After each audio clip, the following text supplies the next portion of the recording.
first talk you heard was about the method of using video in the classroom and how that led into the development of the web-based system Vital that Jun just discussed. And her comments about the selection of video and giving students time to form their own hypotheses and then figure out whether they're valid or not is a really important outcome of this system. Now, what I'm talking about is the multimedia essay that I discussed a little bit earlier, where the students themselves control the starting and stopping of the video. They make the selection of the important clips. They're the ones who generate the hypotheses and then have to use evidence to support them. And so we've already discussed how we feel that observation and interpretation in the classroom are critical to good teaching. And so what I'm looking for in the writing that students do is the basic building blocks of an informal argument. So most would agree that the claim and the evidence are the two pieces that you have to have. You have some sort of claim or hypothesis, and then a reason or reasons that follow and substantiate it. I found through going through the students' essays and exploratory kind of work that there were other kinds of writing that students did as well.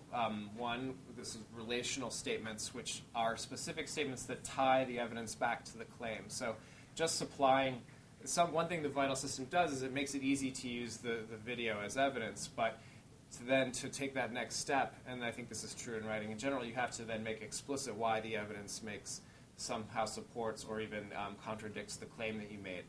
And then finally, reflective statements, that's the more recent thing that we've added to the coding system that we are using here, which is a more meta-level statement about how the whole business in the first three parts is working together and what the limits of what one can state really are.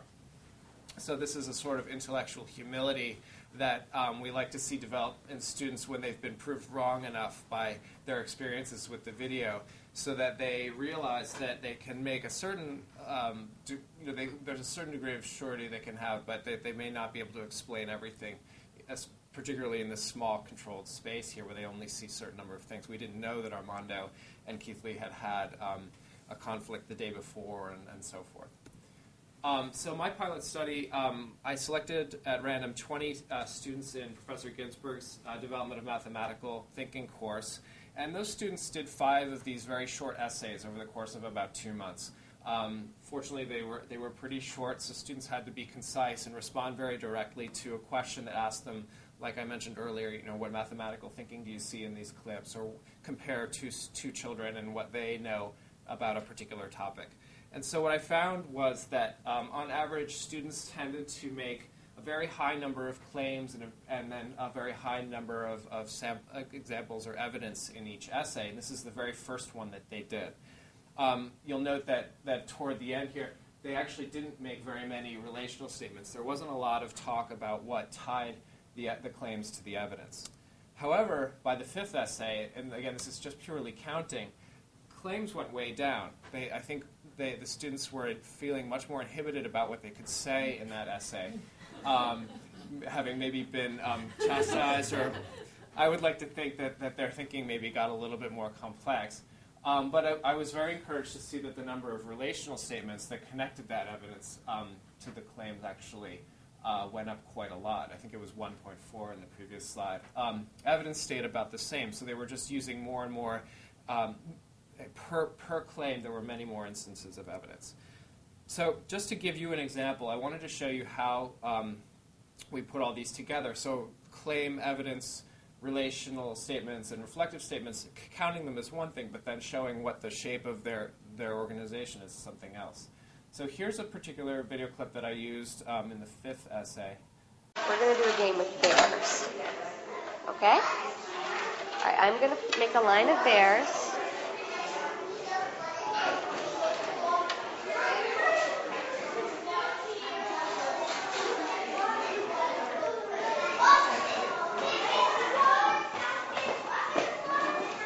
Gabrielle, can you tell me what comes here?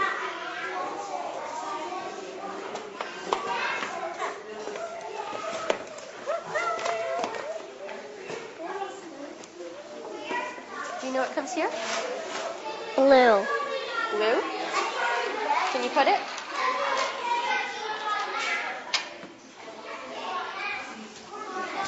How come you put blue?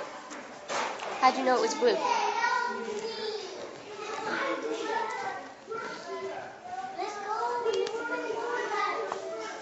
Can you tell me how you knew it was blue? He put green. He put green. I put green. Should it be green? Do you want to fix it?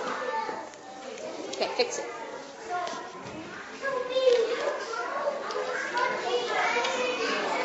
How'd you know it was green?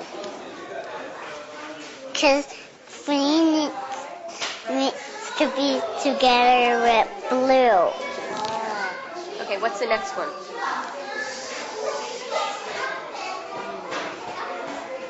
How'd you know yellow? Because yellow needs to be together with green. Okay. So again, similar to the previous two clips that we've looked at, this was pretty complicated. Does anyone want to summarize really quickly what they thought as they watched this video? Anyone want to take a stab, Cornelia? I saw you nodding the whole time. Well, so it seems at first that she does not understand that this is an alternating pattern, right? And so she chooses the blue one to go with the blue one, and she should obviously be choosing the green one to continue the pattern. Then there's a sort of ambiguous interaction with the interviewer who is trying to prompt her to explain, but maybe the kid is confused or thinks that this is a prompt to do something else. Then she chooses the other one.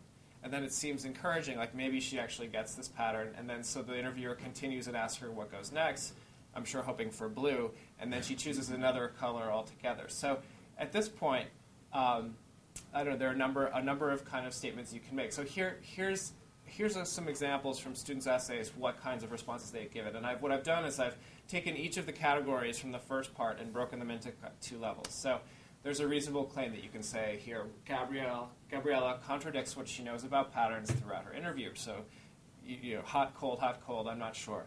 But then you could also see some students that would make a large claim that might not be something that they could cover in the span of this essay, something that... So anyway, you do see some things like this. Now, then there's evidence. There's direct observed interactions that you see in the video that most people would agree upon. So the first one, and this is actually somewhat interpretive as well, but I think by the addition of the quotation marks here, she corrects herself. The student definitely Gabriella changed her choice, but I don't know, we're not sure if that was a correction or if that was just a change. So then the fourth type, which I think is one of the more interesting things to look at, is the kind of reflective statements that students make, where they're gradually, and these emerge gradually over the course of the many essays that they write, that they say things that qualify or show the conditional nature of what they're able to say. So, for instance, in this statement, at this point it would seem. So already those are two little phrases that are qualifying what that student said at this point. So this is as much as I know to date. And then it would seem. So again, this is not a statement of fact or truth, it's setting up for the possibility that they'll be disproved in the next 20 seconds. So it would seem that although Gabriella does not understand that there's a specific relationship between green and blue bears, she knows that the choice is either blue or green. So the student is able to at least separate what is plausible from what we know for sure here. And then there are also statements that are a bit more conclusive, and these are claims. This kind of language happens more at the beginning of the series of essays, and I think starts to become less and less prevalent toward the end. So this was really just an exploratory thing. This is a new system that I'm using to look at this material, so I really need to do it again with many more essays. I'm also interested in students' epistemological beliefs as a sort of pre and post measure. It would be interesting to know whether they feel like the truth is really knowable, or everything will be something that must hold up to further testing. And we hope to do this in the fall with the control group as well.